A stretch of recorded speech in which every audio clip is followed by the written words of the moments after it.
Hello and welcome to another episode of the Peace Talk, where I engage with leading minds to explore new pathways of peace building in our complex world. My name is Josef Muhibauer. I'm a peace scholar at the University of Graz, and it is my distinct privilege to welcome an exceptional guest to our new podcast and format, Dr. Fatima Sajjad. Sajjad, sorry. Dr. Fatima Sajjad is the director of the Center for Critical Peace Studies in Pakistan. She is a distinguished Pakistani peace scholar whose work is shaping critical conversation both within her region and also internationally. She's a researcher in the field of critical peace studies, as I mentioned, and also peace education in Pakistan.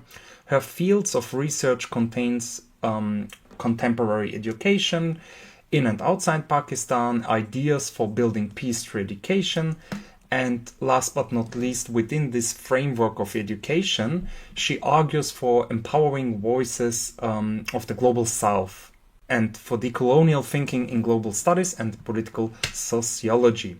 She is furthermore a founding director of the Pluricity Lahore, which we will come back a little bit later, and Professor Sajjad will explain us about this project. So, Professor Sajjad, thank you very much that you followed my invitation for this Peace Talk. Thank you so much for having me. It's a pleasure and honor to be here.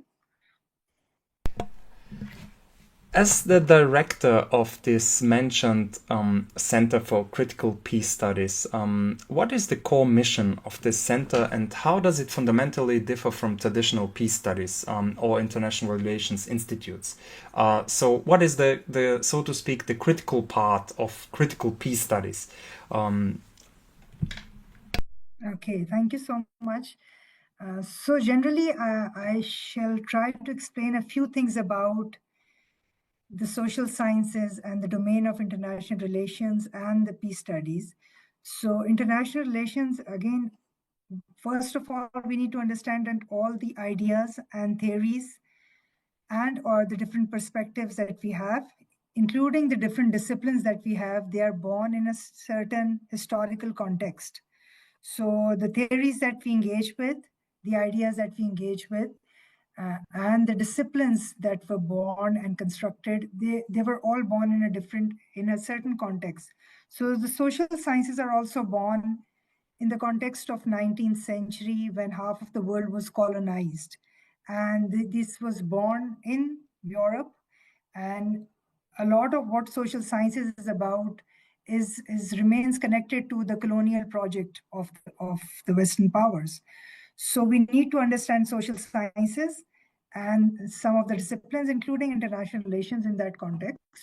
And international relations about this subject, we already say that it is very US-centric and or Eurocentric, which means that Europe or US remains at the center of this subject, and they view the world from the perspective of United States or from the perspectives of big powers or the European powers.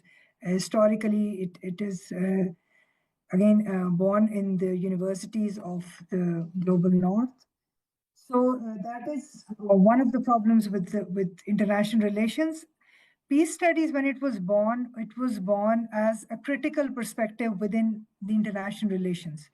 Because peace studies was born by Johann Galtung when he started in 1959. He started peace studies. He founded an institute and a journal, which started a debate from where we have the subject of peace studies. So when it was born as an alternative to the mainstream IR or the dominant IR, because we need to understand again the context of 1960s.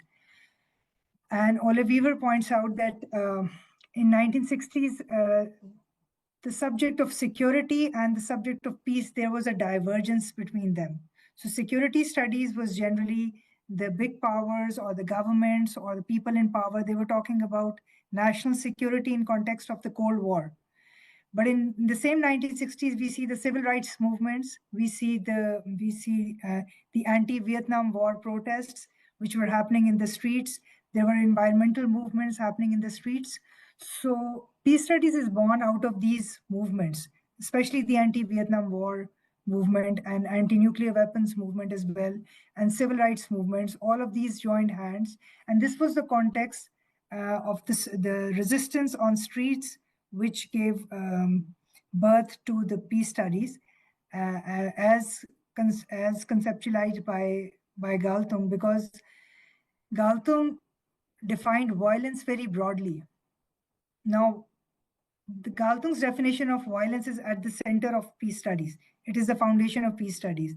And he describes violence as anything that stops a human being from achieving his or her full potential as a human being. So anything that hinders a human being from achieving his or her full potential is violence, according to Galtung.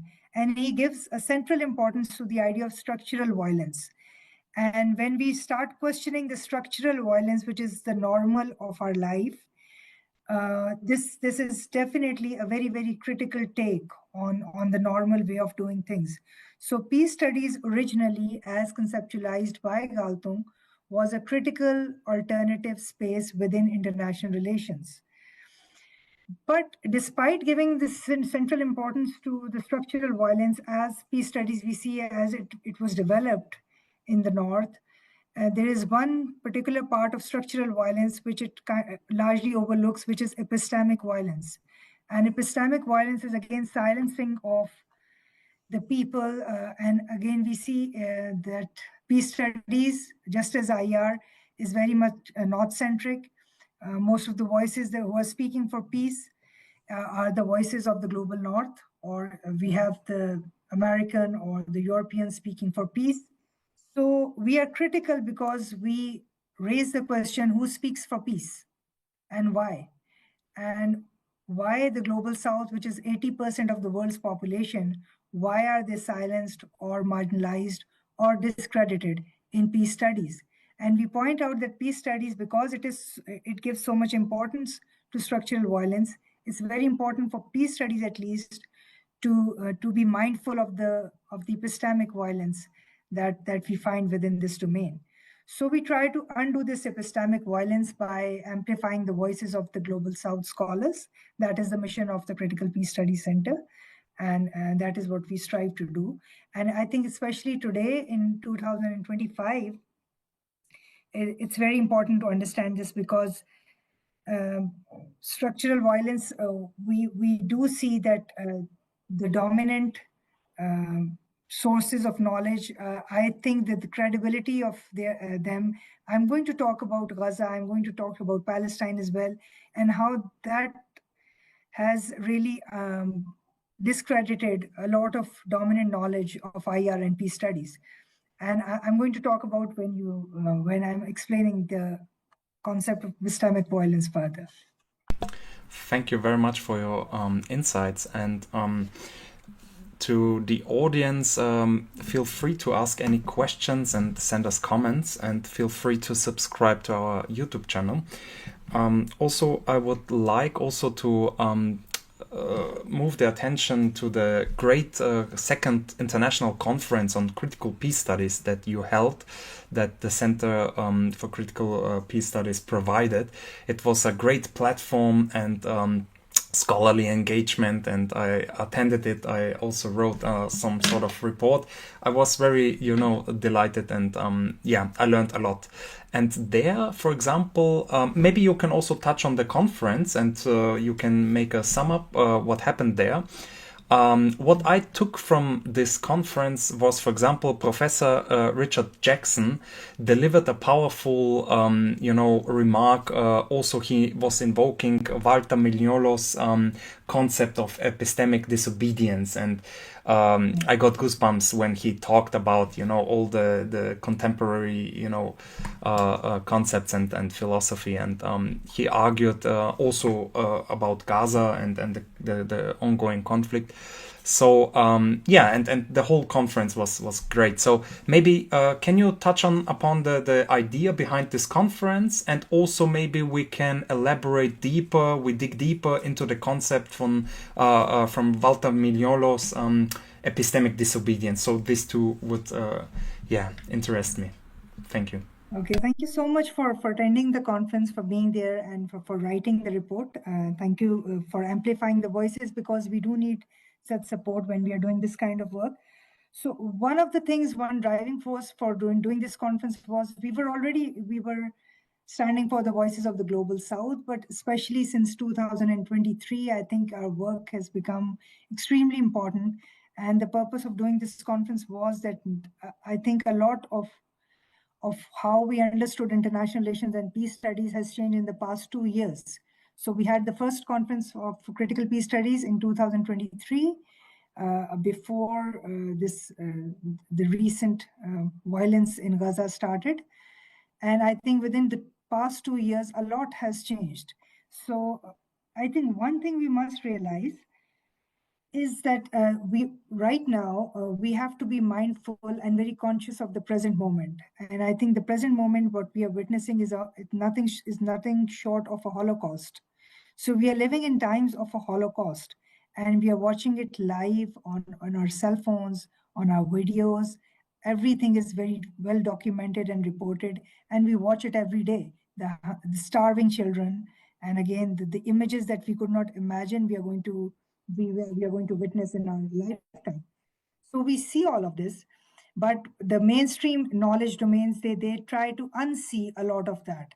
And unseeing is also something we want to make difficult for the dominant uh, peace studies and dominant knowledge domains. They have to see it as a very great human tragedy which is happening in a lifetime. So one of the purpose of doing this conference was, again, starting a discourse and challenging the mainstream, and having a sense of the present moment, that how we can move from this point onwards and build a discourse of peace studies and international relations which is connected to the present times, which realizes the importance of the present moment. And I think what we are witnessing is a dismantling of the order which was in place since the end of the Second World War. So, and a lot of what the liberal world order was all about, we have serious questions on that. So, one of the purpose of doing that was this conference was um, making people conscious of the present moment. And I'm glad that Professor Richard Jackson and Professor Torres, all of those scholars who are already engaged in this kind of discourse, and they came and they kind of supported the argument that we are trying to make. Absolutely, yes. I enjoyed it, and it was for many hours, and also many other scholars participated from around the world, from Europe, from Latin America, and it was a huge conference. And also it was hybrid, so most of the people were also participating at the university directly in Pakistan, but also many of them were participating online. So yeah, it was a huge hybrid conference, very well organized, and yeah. So let's move on directly to the next questions, which is also some sort of we touched on upon this conference, but besides the conference, you also are committed to decolonializing peace studies, also concrete research projects, educational programs, community engagement. So maybe we can touch upon all the other stuff that you are dealing with. Okay, thank you. So one of the challenge which remains is that how, and I appreciate the question that you're doing, that how whatever we are doing in the theoretical domain, how we are materializing that in practice, and how we are developing our specific projects. So one of the things is that we have built, there are two strategies that we do for decolonizing peace, because you asked about the specific way we go about things, is that there are two basic goals. One is that we question the dominant narratives and we challenge them. And the second is that we build alternative spaces where we can do things differently. So both go hand in hand. And with this, we've built two different forums as well. One is the Center for Critical Peace Studies, which is a university-based research forum. And we are working within the walls of university. When we are talking about decolonizing peace, we need to understand that university remains a part of the colonial project, because when the colonizers, they were trying to control the domain of knowledge, they did that through universities, through schools, through an education system, which is the normal of our life today. But this education system and universities, they were built in times to control the space of knowledge, and again dominate. And that is still the case, that the dominant knowledge that we study in Pakistan, in other parts of the global south, that is the knowledge of the West. We get the degrees in international relations, and when they are verified from the Western scholars, so we get again evaluated by the Western scholars. If they give us, they think that our work is valuable, then our local scholars, they are considered that the work is valuable. So it's so university remains an institution which is related to, and it is to the contemporary university in Pakistan as well, in other parts of the global south as well, are what we call the westernized universities. So one forum we have built, which is an alternative forum where we have more space than the usual departments to question things, but we still work within the system. So that is one strategy, to use the system or hack the system to challenge the system. And so when we are decolonizing, it's a very complex process, because we realize that we are part and a product of the system we are challenging. That is a realization we must work with. I realize that I am a product of a system which is born out of coloniality. So we do discuss that a lot of coloniality is in our blood and bones. That's how we live. And so we question all of that. We try to identify all of that, but with the realization that we are working within a system which is colonial. So that is one way of doing things. The other is moving out of the walls of universities and building forums and networks and communities, which are an alternative spaces where we have more space to work freely without the constraints of the university. So we have started this other forum.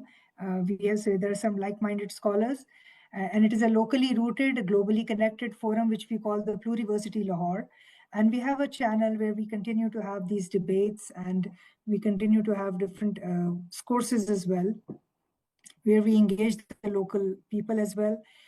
Again, the dominant knowledge of peace studies in Pakistan is very much security centric and US centric, but we try to challenge that, and we have managed to again create ripples which are going to create change. So there are these two forums and two different ways of challenging the system that we are trying to do. So, in other words, you also try to diversify knowledge production and reproduction of non-Western, or how can I put it, decolonial thought and Yes, and it's not something very simple. It's not something that we can find something very pure decolonial, because we continue to play with the systems which are there. So one of the things we are doing right now is introducing a new video journal, which is the Journal of Critical Peace Studies, and we are not we are introducing live peer reviews. So academic journals are generally based on peer review process, which is generally opaque. We do not know who is the other, who is the reviewer, and a lot of times we cannot be in conversation with our reviewer. So we are trying to undo that, and the process of publication takes a lot of time. So we are challenging this publication industry as well, which is dominated by the West, and we are creating an alternative space on with Pluriversity Forum, which is again a hybrid forum and a journal, which is a video journal. And in this journal, we have excellent reviewers who are going to sit with the authors. The authors present their ideas, present their work, and we are going to have live peer reviews, because we realize that in the times of genocide, we don't have the time that we get the article submitted and it gets published after 8 to 9 months. So we want live peer reviews, a live conversation, which is broadcasted to the people, and people get involved in that conversation as well. So we want to have a real-time impact of the knowledge that we are creating, instead of doing knowledge as a product, as a final product. We are presenting it as a process, as an ongoing process. So people present their ideas, and we have the peer reviews right there as a conversation. More people get involved. It's more democratic. It's very transparent, and it is a way of having a real-time impact of the knowledge that we are creating. So we are working on that journal, and again, we are working with very limited means. We are looking for partners, looking for collaborators who can help us with generate resources for this. But even with the limited resources, I hope we will be able to make an impact. So we are working in that direction. Sounds very good, and hope you are succeeding in doing so. Let me go back to the first thing that you mentioned. You mentioned Johann Galtung. He coined and he was a key figure in critical peace studies. He coined not only the concepts of cultural violence, but also structural violence. So the more hidden forms of the obvious physical violence, which is of course war. And also there is a famous quote, peace is much more than the absence of war. And so we need to look behind the curtains. We need to look at, some deeper structures. And this is a very fascinating field. So let's dig deeper a little bit into these decolonial theories. I'm wondering, for example, because it's also very complex, and it's very, complicated in the sense that there are many terms. I believe Spivak and other coined this term epistemic violence. Then Boaventura de Sousa Santos coined the epistemologies of the South, of the global South. Then there is also a term epistemic genocide. Then Walter Migliolo, as we mentioned in this interview before, coined epistemic disobedience. So there are a lot of concepts, and this whole set of theories is so huge. And can we dig deeper into these theories so that our audience understand what we are talking about? Okay, so one of the things the decolonial discourse it does is that it makes you conscious of the location of your knowledge. So knowledge is always created in a certain mind, which is born in a certain context, and it is located in a certain place. So I think for you, maybe located in the global north, you find these maybe some of these concepts complex. But for me, it's a part of my lived experience from the day I was born, because I do not find my voice in international relations. I study the US authors, the American authors, and again, all the work that we engage with in our universities is American. So where is my voice in that? And that has always been a question with me.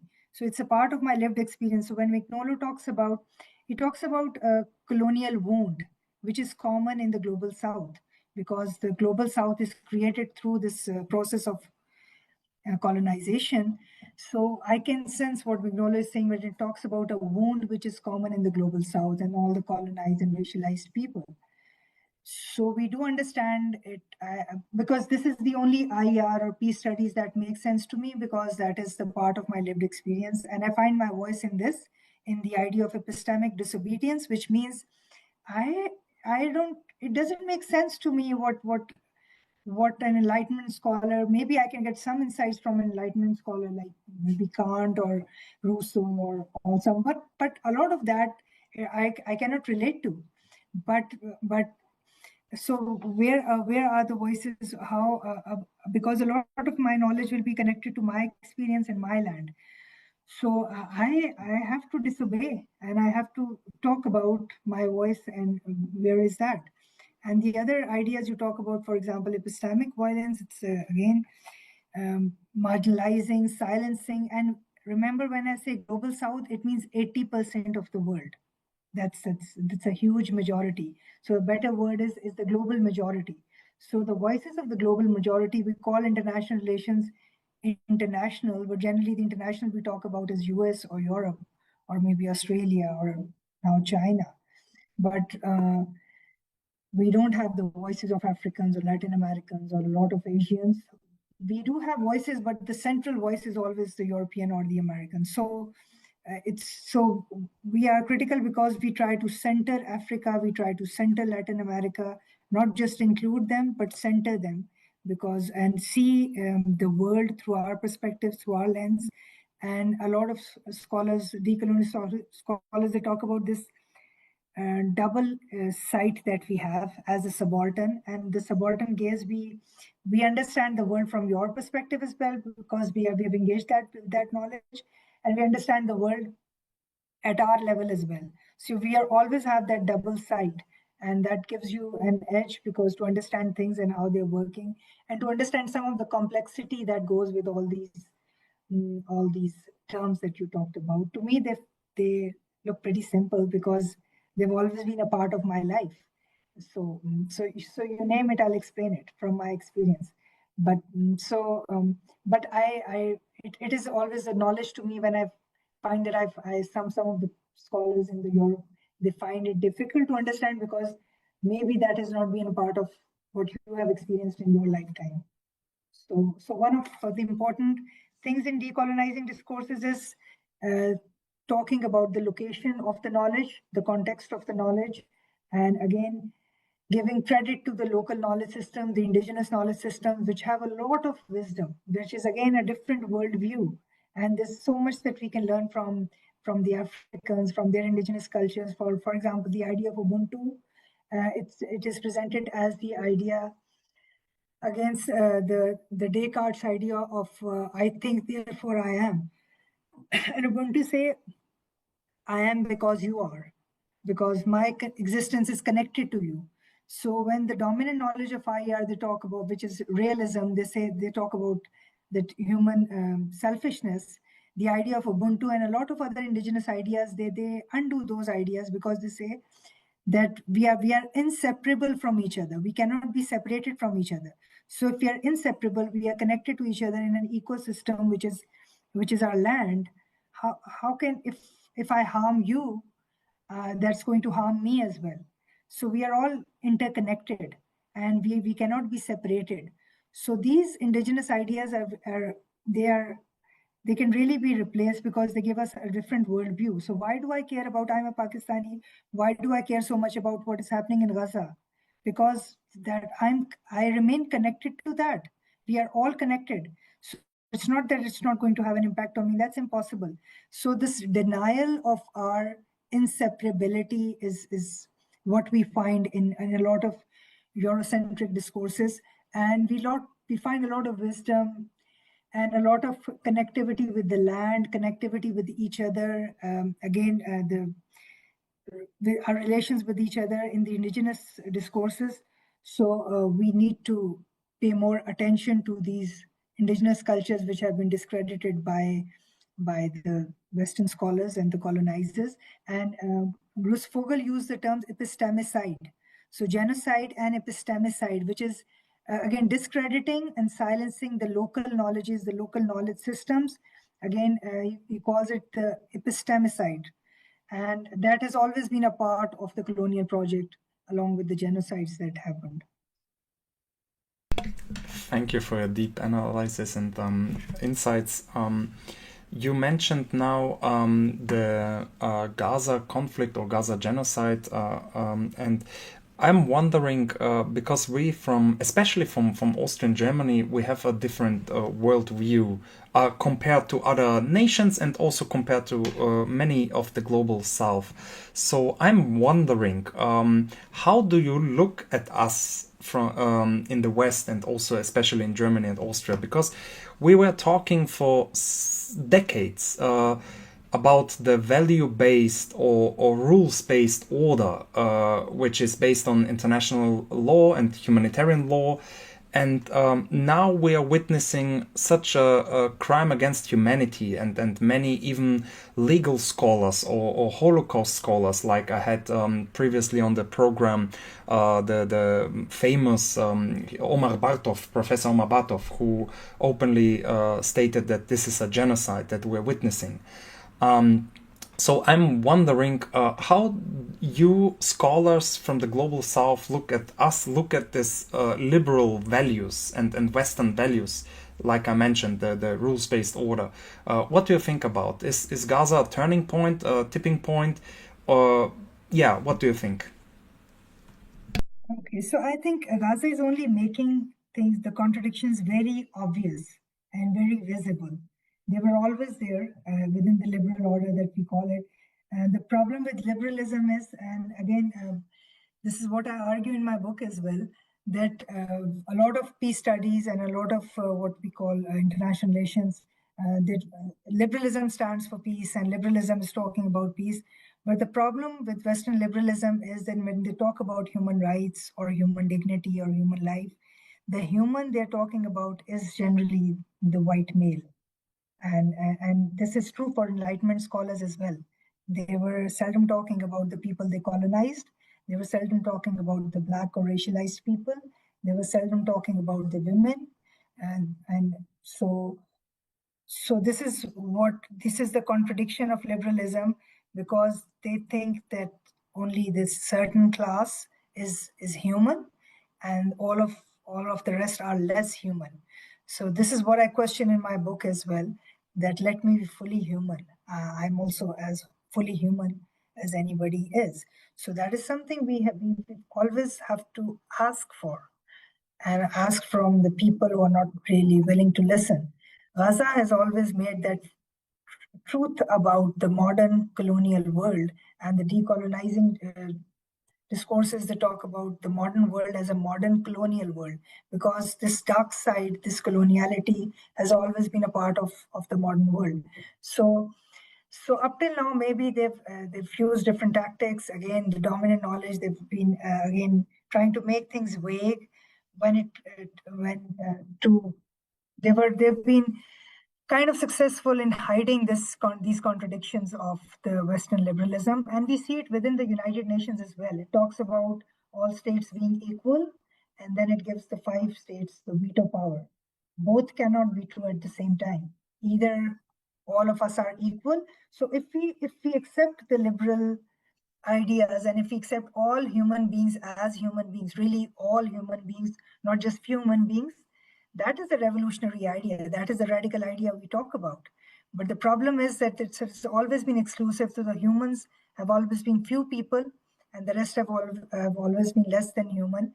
And so I give credit to the Palestinian journalists, the people in Palestine, because for the past 2 years, they've really very successfully, they have not let the dominant narrative to prevail, because they've used their cameras while they were facing death. They've used their cameras when they were facing the bombings and genocide.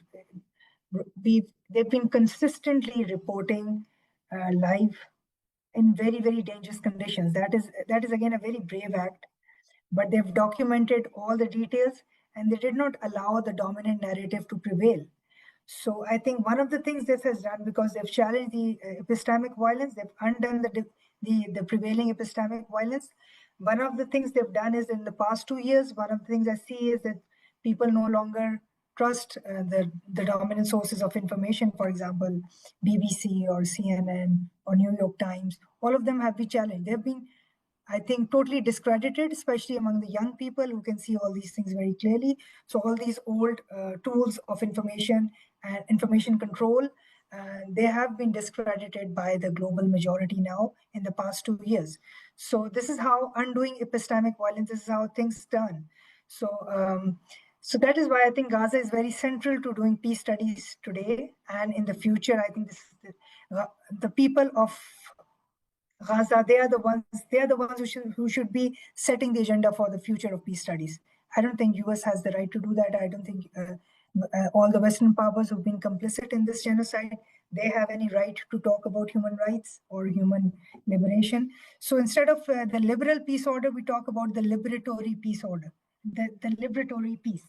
And liberation is a different concept. And liberation is liberation from all the man-made oppressive structures which are there. And this is in line with the original peace studies as envisioned by Galtung, which is undoing the structural violence which is there. Absolutely. Thank you for your insights and thoughts. Just to mention that once again, I want to encourage our audience to comment and ask question in the YouTube section below. And also, I wanted to clarify that the thinkers of the Enlightenment contain thinkers like Jean-Jacques Rousseau, Thomas Hobbes, Immanuel Kant, David Hume, Denis Diderot, and also for me, I wrote also on John Locke, and for me it was John Locke. It is the, how can I say, the epicenter of Western double standards, because he held some contradictory views on slavery, for example, because theoretically he argued in the two treaties of government against slavery, and he talked about the natural rights of a human being and so on and so forth. But in the praxis, he invested in colonial enterprises and so on and so forth of the Royal Dutch Company, I believe it was. So I believe this is some sort of a funny history. So I wanted to add this story. Yes. Yeah. So this contradiction between theory and practice, that has always been a part of the liberal world order and liberalism. And I think a lot of problems would be solved if we just practice what we preach and practice the theory. So if we actually believe that all human beings are equal, there will be no problem. But that has not been the case. And we see the structure of the world which is divided and very unequal. Absolutely, yes. Unfortunately, it is true. We are not equal. So let's move on to the next question. You published in 2023, 2 years ago, and you edited and you published a book called Peace as Liberation, Visions and Praxis from Below. And I ask you to give us the key takeaways from this book. Yeah. Okay, so one of the ideas was again amplifying the voices of the global South, and the racialized scholars as well. So this was an edited volume, and I was lucky to have chapters from all across the world, from all the different continents. We had from Africa and from America, the racialized scholars, they've contributed chapters as well. I had one which was about Palestine as well, and it's a beautiful chapter, and it talks about how just merely existing joyfully is an act of resistance for the Palestinians. And this was before October 7, 2023. This book was published just a few days before October 7. So the basic, again, idea or the takeaway was, again, we questioned the epistemic violence in the ranks of peace psychology and peace studies. And we questioned psychology, the dominant psychology as well, and its idea of human, and how that human, again, is it talks about a certain type of human being, and the racialized people, they've never been a part of that. So we talk about finance ideas, we talk about voices, again, Martin Luther King's ideas as well, and their psychology, I think, is what we really need to study and engage with in order to understand how the dominant knowledge works. So we question this epistemic violence within peace psychology and peace studies, and again we talked about, again, how to undo this epistemic violence, and we collected all these voices which tell a totally different story, which is embedded in the lived experiences of the people. So instead of taking psychology as a science or peace studies as a science, and science as a certain way of doing science has always been a part of colonial project as well, when human beings are taken as data. So human beings are treated as just data for a certain study. And there is a difference of position about who is researching and who is being researched. So researcher has a different scientific objective cap that it is wearing, and the lived experience or the suffering of the other, that becomes the data for the researcher. So there is violence in this kind of science, which has always been a part of the colonial project. So we challenged all of these things, and we presented a vision of peace psychology and peace studies, which is embedded in the lived experience of the people of the global south and the racialized scholars and the marginalized people as well. So that was what we tried to do through this work. So that is why we titled it Peace as Liberation. Because generally when we talk about peace, a lot of peace discourse is used to silence the resistance as well. When the people who are resisting, they resist, and there is violence that comes with that. So the people in power, they start advocating peace. No, we don't want violence, let's have peace. So peace a lot of time has been used as a tool of power to silence resistance. So we wanted to present this other vision where liberation is our idea of having peace, liberation with justice. Absolutely. I heard, I believe from a thinker from former Yugoslavia, I forgot his name, unfortunately, but he coined the term cruel peace. So he also said that being neutral, or is also some sort of violence, because you can, in some cases, you cannot be neutral. You need to act, and you need to, have some sort of or some form of resistance. So I heard this concept before, and it makes sense. Yeah. On that side, if you allow me, let me tell you about sure. Galtung as well, his original article, which is again a very seminal article in peace studies. He also talks about this scenario because he makes a distinction between direct violence and structural violence. And a lot of times he says, and that is what people like Fanon also say, that a lot of times when you're questioning and challenging the structural violence, it comes with direct violence. So direct violence is the general sense of violence. So a lot of times it's important to stand against injustice, even if that brings in violence. But that is and he makes a distinction between positive peace and negative peace as well. So positive peace is the conditions of peace where we undo the structural violence and cultural violence. And negative peace is when you only have the absence of war or absence of direct violence. So absence of structural violence is actually the purpose of doing peace studies. And that can come with a lot of time with resistance and violence. So that is what Galtung talks about as well. Thank you for your detailed answer. Maybe let's see what I got. My last question, and then I also want, we have several questions in the chat box. I want to direct it to you as well.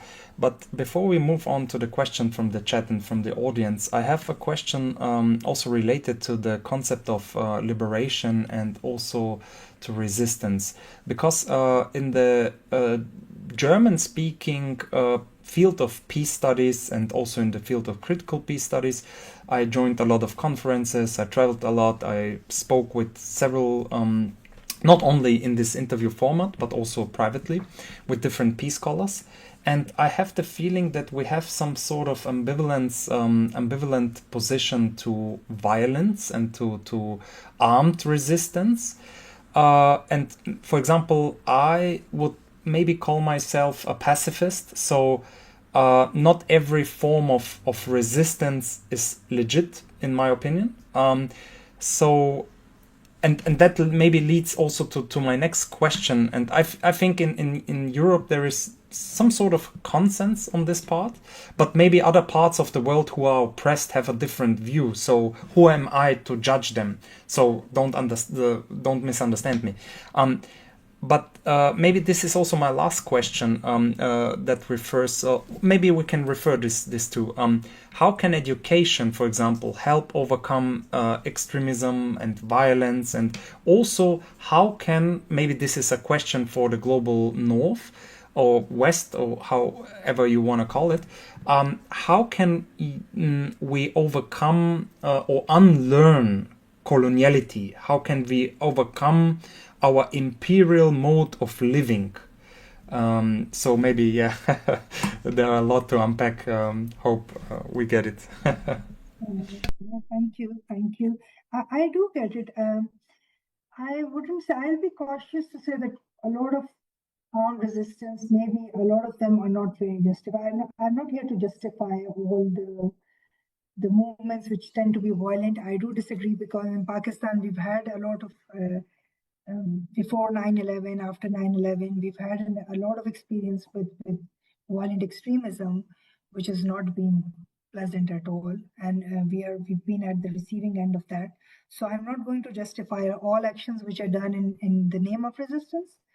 But having said this, a lot of resistance which is happening is just a symptom of a bigger problem of oppression which is there.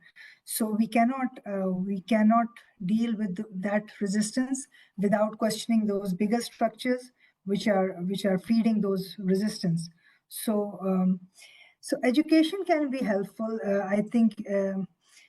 Because I believe in these words from the preamble of UNESCO Constitution, that that the war begins in the minds of men, and it is in the minds of men that defenses of peace must be constructed. So education is about shaping mindsets, and extremism is also, it relates to the mindsets of the people.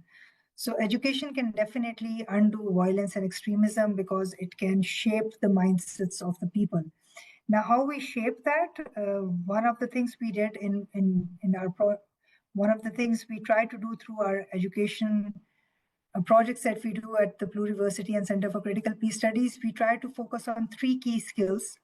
One is what a lot of policy discourses and they talk about, which is social cohesion, which is respect for difference, because you have to respect a different point of view.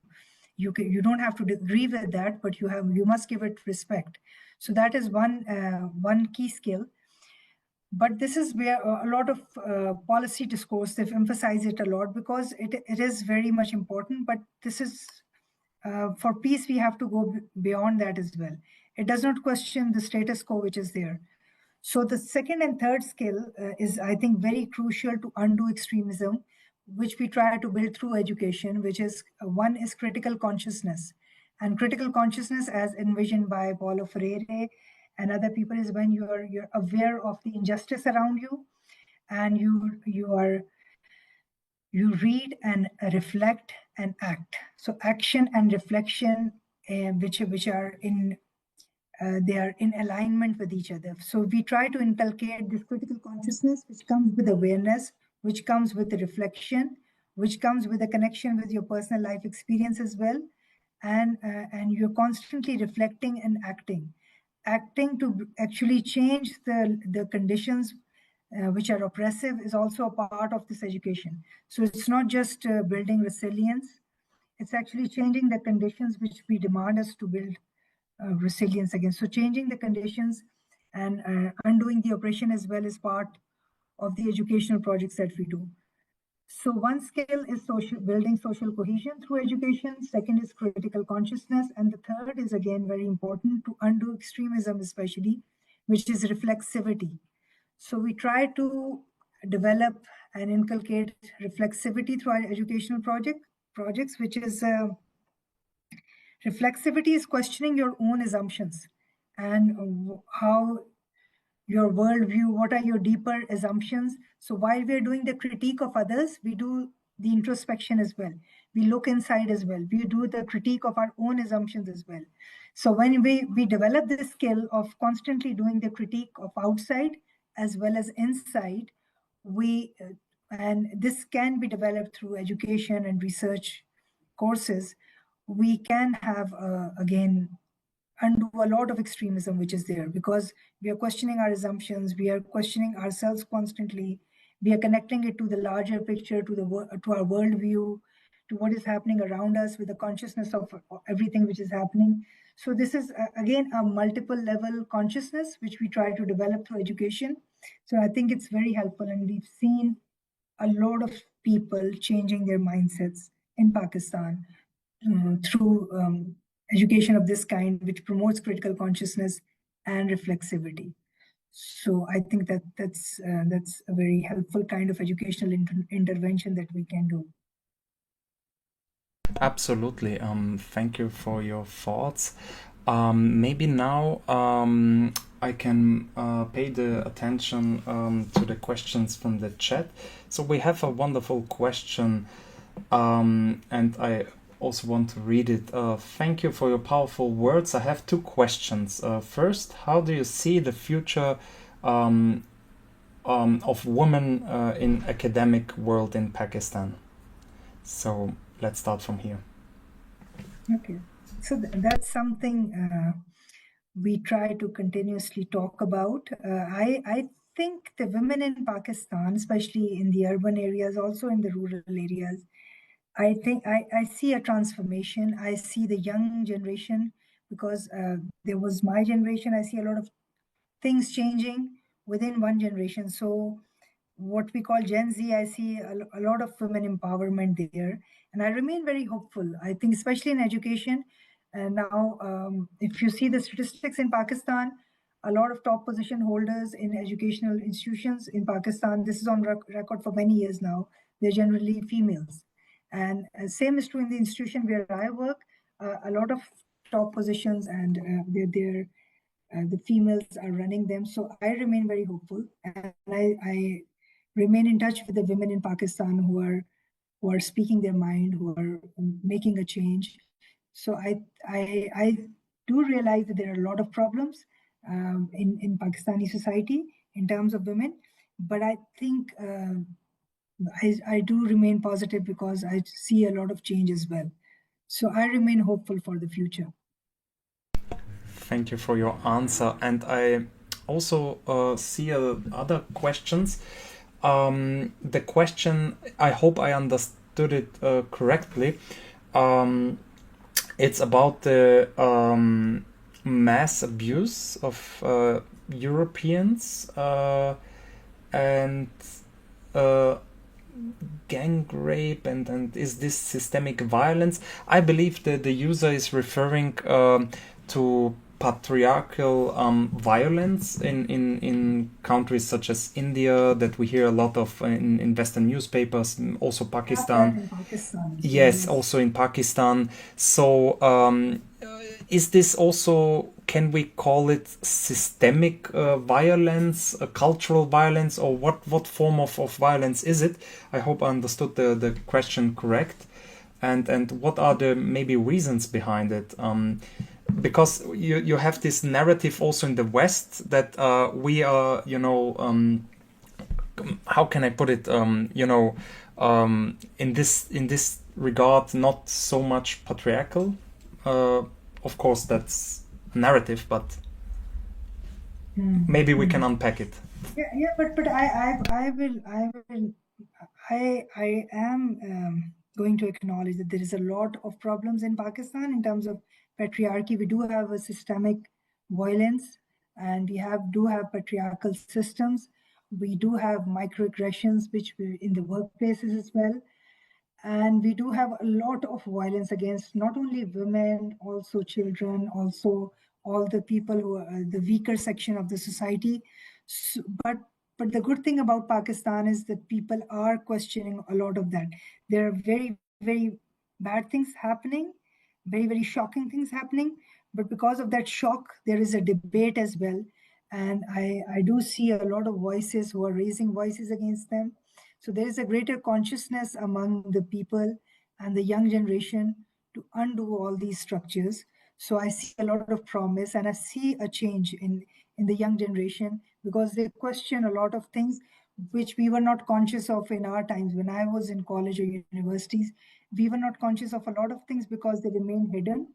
But now things, because of the social media, they are highlighted, they're questioned, they're challenged, there's a discourse which is changing a lot of things. So when you start identifying a problem, when you start seeing a problem and start talking about it, a lot of problems they start getting resolved. So because people are more conscious of these patriarchal systems, they were not so conscious of these things, let's say 2 decades ago, but now they're talking about all these things. So we do see that people feel the need to change, and that is changing a lot of things. But there's still that a lot that needs to happen. So, but I think I remain hopeful that a good change will come.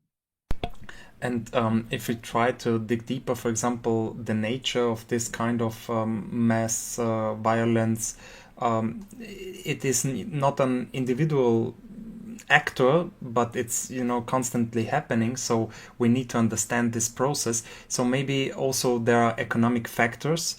For example, the extreme inequality, inflation, youth unemployment. Maybe these are also factors which led to structural violence and also to this mentioned abuses. Maybe also in some sort of how can I say, social hierarchies. It depends on which community we are talking on and which colonial baggage there is, and so there are many layers to understand Yes, this there are many phenomenon. layers. But the problem is, even among the affluent classes, even among the people who are well off, even in the urban areas, there are problems. And I would, when we talk about culture, but a lot of the culture is shaped by the capitalist system, which is in place as well, which is exploitative towards women as well. So that adds another layer to these cultural problems and pressures and all of that. So again, all of the incidents, they have a context, and we have to understand that context. And a lot of things are really disturbing, but the good thing is that we do have forums which are talking about these things very boldly, and that is a reason to be hopeful for the future. Thank you for your insights, and I have no further questions. Feel free to say something if I missed it, or if you want to add something about future projects, or the university or the field of critical peace studies where people can join, maybe the website or something else, some book that I did not mention, or now it's the time. Okay, basically, yes. No, you talked about the book as well, which is important. And again, I think if there are any questions or anyone who wants to ask anything, I can leave my email with you. I try to give response on my email as well. I can maybe write it here in the comment in the chat box. The easiest part is I can add it on the YouTube channel so people can see the website, and then they go to the Center for Critical Peace Studies and there is your email. That is no problem. So Maybe I have a question related to geopolitics. I'm not sure if you want to comment on that because it's so recently and Western media is talking a lot about it.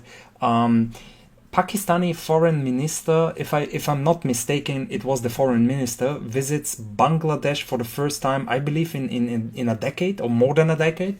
So, and many people interpret this as a geopolitical shift, or the grand chessboard is changing because there were some of violence between Pakistan and Bangladesh in the past, and also because Bangladesh, if I'm not mistaken, is a geopolitical ally with India, and all we know, India and Pakistan have some difficult relations.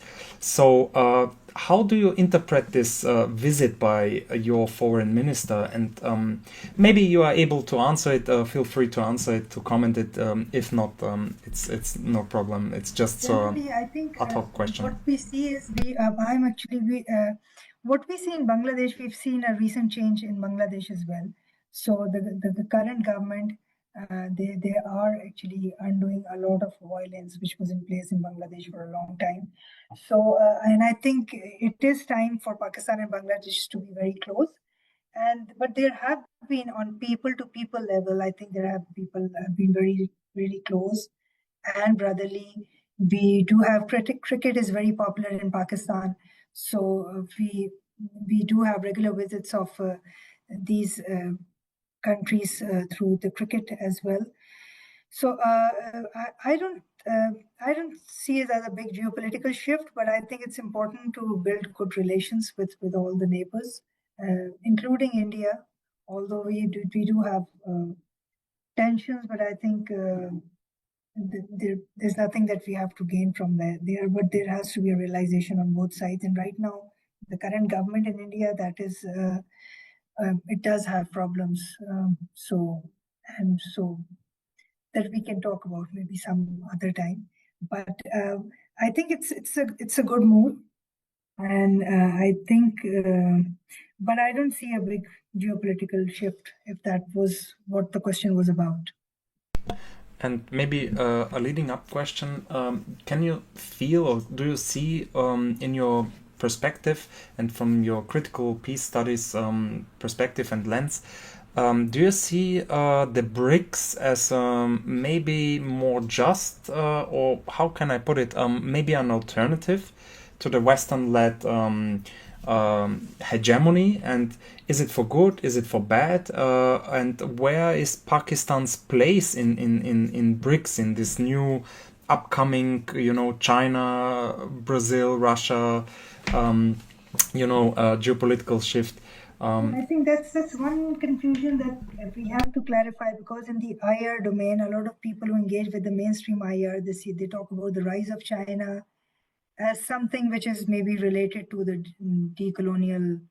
Maybe it's going to lead to the rise of Asia or other things, but we need to understand that the decolonial discourse stands for something else. It is an alternative to the Western capitalist model. So what if the rise of China or the rise of BRICS or the rise of India, what they're doing is that they're trying to claim their space in a system which was created by the West, which is the Western capitalist colonial system. So if they try to create their space or take their space or claim their space in the system which was created by the West, that's not an alternative. That's just the one taking the other. Maybe China taking the US, or that's not the change of the system. We talk about a different system which is built on different ideas, different economic system, and based more on our relation with each other, our connectivity with each other, rather than using these all of these things for our benefit and for our own selfish interests. So that remains at the base of the way this Western modern world it talks about the land as something they're going to use. It talks about the people as something, or the states or the alliances as something that they are going to use for their own benefit, for their own selfish interest. That is something we want to challenge, and we want to talk about our mutual connectivity and also our connectivity and inseparability with the land. And we see the climate crisis where it's heading. That is another major crisis we are facing in Pakistan right now. And even the climate emergency that also calls for a different alternative, which is different from the Western capitalism which is in place. So this is the alternative we talk about, not just one just taking the other. So we need to change the terms and the ideas and the way we live on this earth, and that is the alternatives we want to build. Thank you for this clarification. That's a wonderful answer. And also it's in alignment with also from the second conference that we mentioned earlier, the Center for Critical Peace Studies that organized this conference that we spoke of. Also, Professor, I hope I don't butcher the name, Huma Bakai, provided a very deep analysis of the contemporary shifting geopolitical alliances and realignments and so on. And she criticized also in the same manner the term multipolar, because she argued that this evokes, this dangerous rivalry and bloc politics like we had it in the Cold War. And, she referred, by the way, to the First World War. And Bakai advocate for a different concept called multiplexity, and this I learned from her. So she defined a global system characterized by multi-dimensionality, complex interaction, and also the absence of hegemony. So not that's what you said basically now. Not one fighting for That is hegemony the and idea of the pluriversity as well. That is a pluriversal vision, not universal, because universal is how the Western knowledge system and the institution of university, they've been branding the Western knowledge or the knowledge produced from their location as universal. So we are trying to give credit to all the different knowledge systems and again learning from each other. So that's a pluriversal space that we are trying to build, accepting different forms of knowledge and giving credit to different people who are working in their location. So that is a different vision, and being connected to each other, learn from each other, and try to create a better world through our connectivity. that are wonderful visions and words. So let's leave it here. I thank you very much for your time, dear Professor Fatima Sajjad, and it was a great honor and privilege to have you on the program.